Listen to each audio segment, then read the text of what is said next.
వెనక్కి వెళ్ళి మన గతాన్ని మార్చుకోలేకపోవచ్చు, కానీ ముందుకు వెళ్ళి మన భవిష్యత్తును మార్చుకోవచ్చు.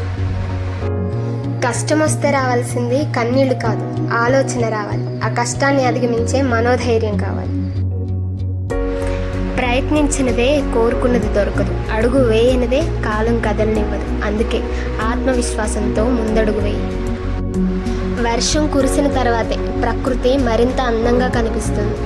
జీవితం కూడా అంతే. సమస్యలు కష్టాలు దాటాకే జీవితం సంతోషంగా ఉంటుంది. ఎవరికంటేనో నువ్వు గొప్పగా ఉండాలి అనుకోకు. నీ గతంలో కంటే ఇప్పుడు బాగుంటే చాలు అనుకో.